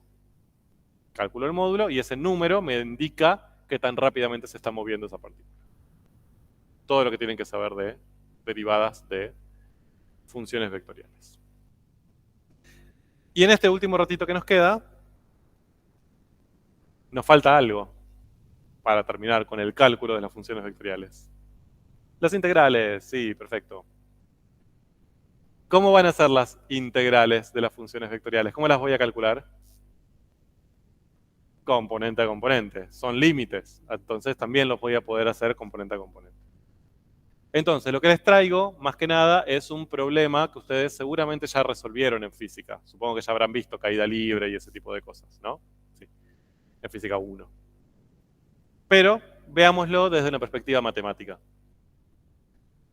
Bien, entonces, supónganse que tienen ahí una pelotita sostenida en esta plataforma en el aire. ¿Bien? Y simplemente la empujan para que caiga. ¿Sí? Típico problema de física, re divertido, todo el mundo nos encanta ver pelotas cayendo y calcular movimiento de pelotas cayendo. Bien. Entonces, datos que tenemos. H sub 0, B sub 0 y A sub G de T. ¿Qué significa eso? A ver, traten de interpretar simbólicamente qué datos les estoy queriendo dar. ¿Qué es esto? Altura inicial. ¿Bien? Esto es un vector, ¿no? Es el vector de la altura inicial. Les dice, en su sistema de referencia, la posición inicial de su pelotita queda bien descrita por este vector. Componente en X y componente en Y 78,4. ¿De acuerdo? ¿Qué es esto? Velocidad inicial, es decir, el empujoncito que le estoy dando. ¿Hacia dónde la estoy empujando? Bien, hacia adelante, hacia la derecha, digamos, ¿no? Ni hacia arriba, ni hacia abajo, ni hacia la izquierda, hacia la derecha. 1, 0. ¿De acuerdo? ¿Y esto? La aceleración. ¿Pero qué es esto? ¿Es un vector? No, no es un vector. ¿Qué es eso? Ajá. No, es una aceleración. Pero no es un vector aceleración. Es una función vectorial. ¿Cómo nos damos cuenta? ¿Por qué a esto le decimos vectores y a esto le decimos función vectorial? Porque tiene el parámetro t. Porque aparece esta cosa hermosa ahí que me está diciendo, bueno, ahí, que lo que me está diciendo es, esa aceleración depende de t. Depende del tiempo. ¿De acuerdo? Entonces, esto no es un vector. Me está diciendo, para todos los tiempos que vos trabajes, vas a tener que trabajar con esta función vectorial. ¿Qué características tiene esta función vectorial? Es constante. ¿Bien? O sea, para todos los tiempos la aceleración va a ser la misma. ¿Bien? Pero se ve la diferencia entre esto que es un solo vector en un cierto tiempo, que es el tiempo inicial, y esto vale para todos los tiempos. ¿De acuerdo? Ojo con eso. Eso ya la idea es empezar a entrenar el ojo. A ver simbólicamente qué me están queriendo decir. Entonces, acá lo que me está dando es una función vectorial y acá me están dando condiciones iniciales. Condiciones que solo valen para el tiempo inicial. Mi pregunta es, ¿podemos con eso llegar a una función vectorial que me describa el movimiento de la pelota, ¿qué vamos a tener que hacerle a la aceleración? Integrarla. ¿Cuántas veces? 2. Si la integro una vez voy a llegar a la velocidad, si la integro otra vez voy a llegar a la posición. ¿De acuerdo? Entonces, tengo mi sistema de referencia, fíjense que ahora sí tengo mi aceleración, que es 0 menos 9,8, lo cual es lógico, es una aceleración hacia abajo, hacia el centro de la Tierra, ¿no? Lo que generaría la fuerza-peso. Tenemos una posición, la posición 0,78,4, y tenemos la velocidad inicial 1,0. ¿De acuerdo? Ubicamos todo. Cuando esta pelotita pasa el tiempo y ya en vez de estar acá, esté cayendo, este vector celeste y el vector, no sé, ladrillo, ya van a desaparecer. Esos vectores solo valen para la posición inicial.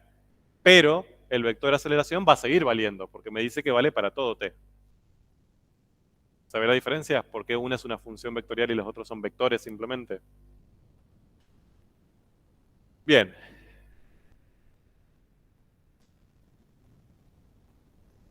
Vamos a buscar h de t. Entonces, lo que tendríamos que hacer sería, para encontrar h de t, integrar la velocidad. No sabemos la velocidad. Sabemos la velocidad inicial, pero no la velocidad para todo t. Entonces, ¿qué hago? Calculo cuál es la velocidad. ¿Cómo hago? Integro la aceleración. Bien. ¿Cómo voy a resolver esta integral de la aceleración? Componente a componente. O sea, integraré 0 e integraré 9,8. Menos 9,8. ¿Bien? En función de t. Entonces, si yo tengo una función vectorial con sus funciones componentes continuas y por lo tanto integrables en el AB, yo lo que puedo calcular es las integrales definidas de esa función vectorial, simplemente calculándola componente a componente. Bien, sal. Eso me va a dar dos números. Bien. Puedo aplicar Barrow. Me va a dar dos números. Y voy a obtener un cierto vector, ¿sí? Que va a ser este, ¿no? Este número, punto y coma, este número. ¿Cómo interpreto ese vector? Como el cambio total. Como el cambio desde una cierta posición a la otra. Si me piden encontrar la integral indefinida de esa función vectorial, ¿qué voy a hacer? Encontrar las indefinidas de cada una de las componentes. Me va a aparecer una primitiva y constantes indeterminadas. Una constante indeterminada por cada componente, obviamente, son independientes entre sí. ¿Bien? Moraleja de esto, no es que no quiero que se lo acuerden de memoria ni nada, se trabaja con integrales, ya sea definidas o indefinidas, componente a componente. Punto. No tengo que pensar nada más. La interpretación va a ser la misma, es igual, simplemente trabajo componente a componente. ¿De acuerdo? Entonces, si yo lo que tengo que hacer es, ahora sí, calcular b integrando a, ¿qué es lo que voy a hacer? Plantear la integral de la función vectorial a 0 menos 9,8. ¿Y cómo lo voy a resolver? Integro 0, integro menos 9,8. Punto. La integral de 0, ¿cuál es? 0. ¿Bien? O mejor dicho, una constante. ¿Sí? O sea, sería 0 más una constante.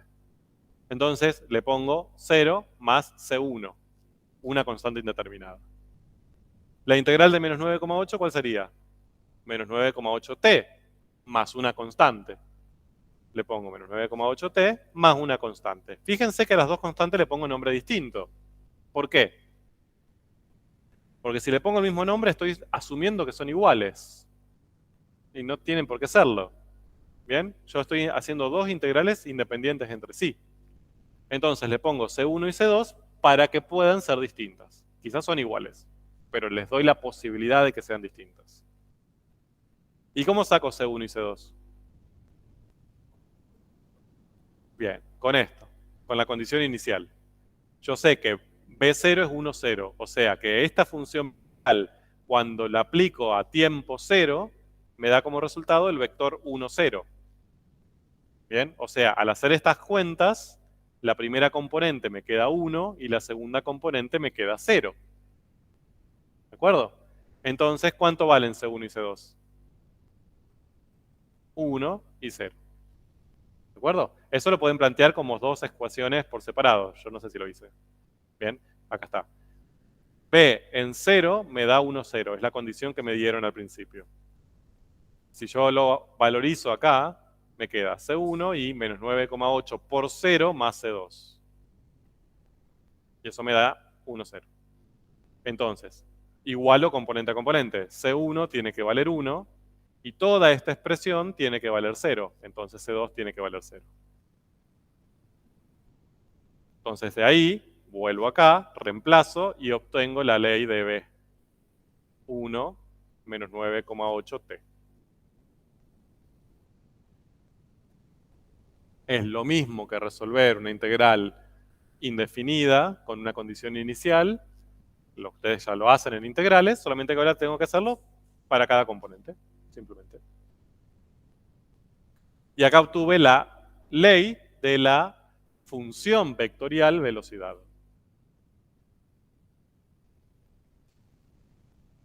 Pero a mí me piden h.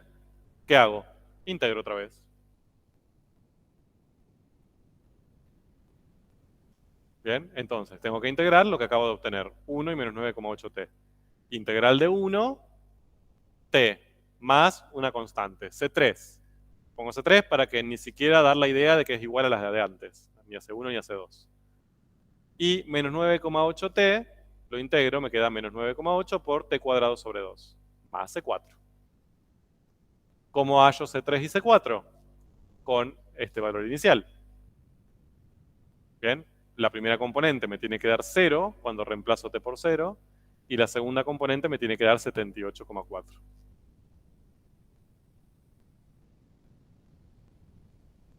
Bien, eso se cumple si C3 vale 0 y si C4 vale 78,4.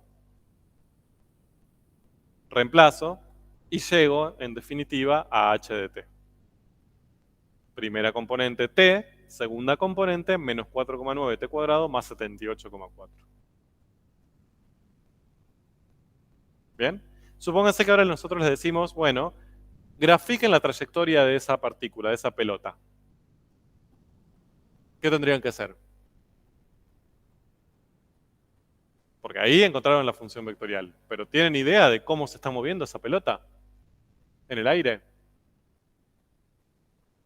¿Cómo saben? ¿Cómo lo justificarían? Hasta más sencillo, les decimos, demuestren, verdadero o falso, a la hora de caer, esa pelota genera una trayectoria parabólica. Verdadero. ¿Cómo lo justifican? Bien, tengo que buscar la curva asociada a esto. ¿Cómo busco la curva asociada a eso? ¿Cómo lo pienso? Para llegar a la curva asociada y demostrar que es una parábola.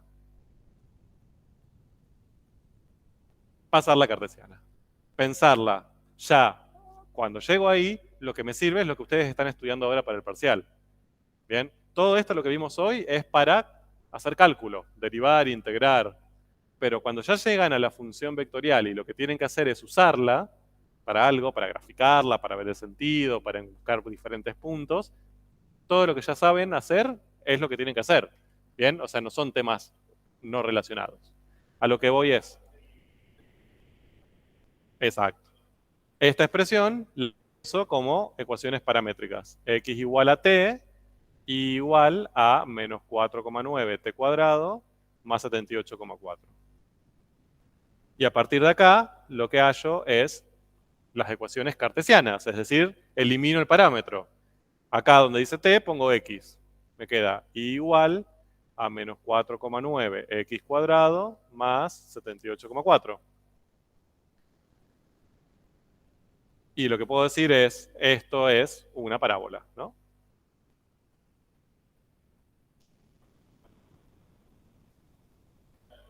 Es, con las ramas hacia abajo. De hecho, ni siquiera es una parábola, es un arco de parábola. ¿Bien? ¿Qué es lo que tendría que ver también? Eso. Hasta acá yo lo que tengo es ley. Me faltaría ver el dominio. Obviamente el dominio no va a ser todos los reales. T no puede ser cualquier real. Ya sabemos que dónde va a empezar T. ¿Cuál va a ser su valor mínimo? 0, ¿no? Porque empezamos a tiempo 0. Lo que tendría que calcular es cuál es su tiempo final. El tiempo final es cuando llegue al piso, ¿no? ¿Cómo hago para calcular ese tiempo final? Bien. Lo puedo empezar de diferentes maneras. Para mí la más sencilla es, si la pelota llegó al suelo, es porque su altura es 0. Entonces, la segunda componente, que es la que indica la altura, ¿no? Se tiene que anular. Entonces, ¿qué planteo? Que menos 4,9 t cuadrado más 78,4 me tiene que dar 0. ¿Sí? La segunda componente, o sea, esta es la i de t, que es igual a eso, me tiene que dar 0. ¿Qué voy a calcular cuando resuelva esta ecuación? Un t.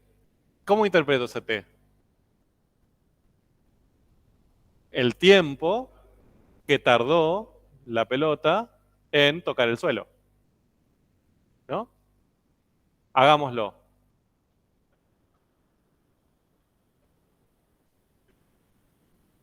Sí, perfecto.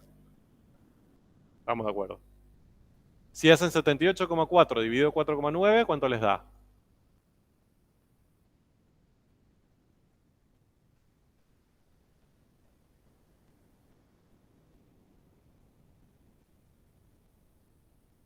Me la juego que da 16. Bien, como si lo hubiera hecho yo. Eh, entonces, t va a ser raíz de 16, ¿no? Valor absoluto de t va a ser raíz de 16. Porque estoy pasando este cuadrado para allá. Me queda dos posibilidades, que t sea 4 o que t sea menos 4, ¿no? Esta la descarto porque no tiene sentido, ¿sí? Hasta puedo poner sin sentido en el problema y me queda esto. ¿Eso qué significa? Que la pelota tardó 4 segundos en caer, en tocar el piso. ¿De acuerdo? Por lo tanto, h de t, la función h de t va a tener ley t menos 4,9 t cuadrado más 78,4 y su dominio va a ser ¿cuál? De 0 a 4. ¿De acuerdo? Si yo lo tengo que graficar, lo que tendría que hacer es graficar esta ecuación cartesiana, que va a ser una parábola, de hecho va a ser algo así.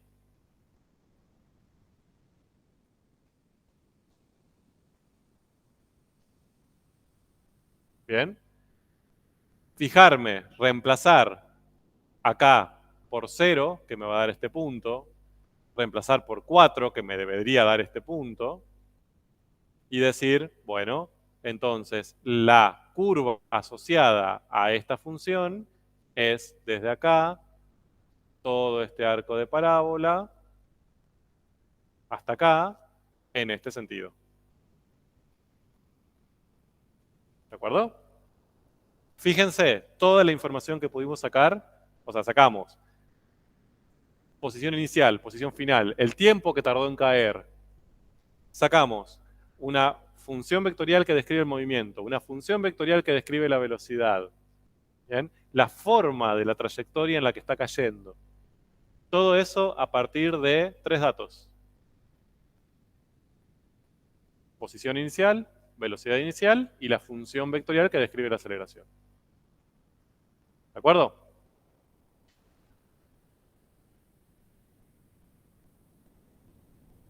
No, también indican el sentido. Siempre es en el sentido creciente de t.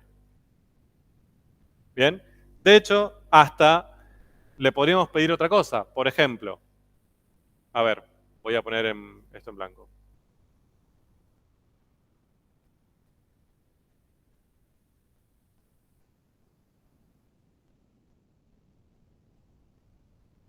Esto es 78,4.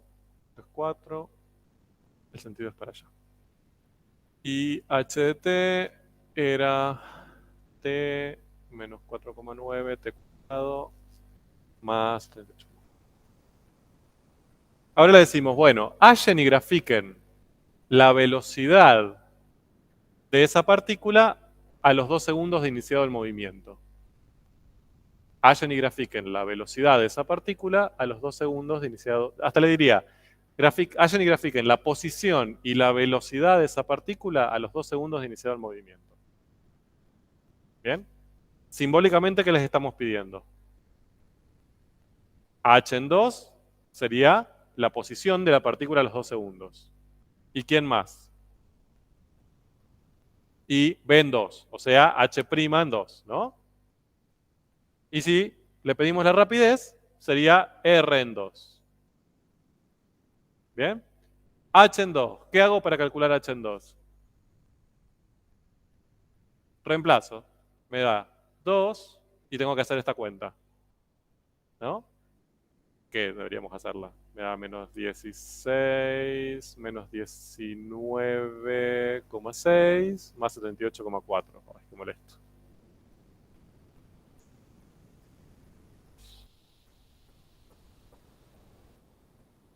Sí, y había que sumarlo a 58,8. Bien. Ahí tengo la posición. ¿Cómo grafico esa posición en el gráfico? ¿Qué sería esto? ¿Cómo analizo, cómo pienso esto? 2, punto y coma, 58,8. ¿Qué es? Un vector, ¿no? Entonces, marco su punto final, que va a ser el 2, 58,8, que va a estar como por acá, y grafico el vector. Bien, ese es h en 2. ¿Estamos de acuerdo? Tengo que calcular h' en 2. O sea, la velocidad a los 2 segundos. ¿Qué hago? Primero, debería calcular la ley, ¿no? H' de t. Ya la tenía. Esto es 1 menos 9,8 t. Calculo h en 2. 1 menos 19,6. ¿De acuerdo? ¿Dónde voy a graficar ese vector? Acá. Anclado a la partícula, a la pelota, en este caso. Entonces, me muevo 1 y bajo 19,6. ¿No? ¿Cómo me tiene que dar ese vector? Tangente. O sea, me tendría que dar algo así. Bueno, imagínenselo tangente. ¿No? Me tiene que dar tangente a la curva. Si no me da tangente a la curva, metí la pata. Derivé mal, reemplacé mal, grafiqué mal. Algo hice mal. Pero me tiene que dar tangente. Ese sería h' en 2. ¿Y rapidez en 2? ¿Quién es? Bien, acá no voy a esperar un vector, voy a esperar un número, la rapidez, que es el módulo de h' en 2. O sea, 1 al cuadrado más menos 19,6 al cuadrado, y a eso le hago la raíz cuadrada. Que esto le va a dar aproximadamente 20 seguro, más o menos. Bien. ¿Cómo lo pienso? Bueno, cuando está cayendo la pelotita por acá, está cayendo a una velocidad lineal, o sea, ya no vectorial, sino lineal, de 20 metros por segundo hacia abajo. ¿De acuerdo? Listo. Repaso de todo lo que vimos hoy. Bien, funciones vectoriales. ¿Para qué la vamos a usar? Para describir movimientos, como acabamos de hacer. ¿Sí? Fíjense que el cálculo no es difícil en el sentido de la resolutivo, es integrar, derivar todo componente a componente. Lo más importante de ahí es que repasen lo interpretativo. ¿Para qué me sirve? ¿Cómo interpreto la velocidad? ¿Cómo interpreto la rapidez? ¿Cómo interpreto la posición? La tangencialidad del vector, bien, el sentido. Eso es lo que nos interesa.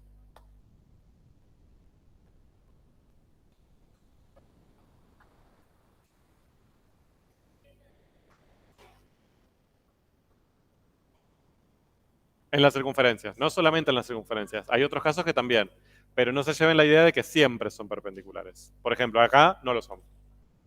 ¿Bien?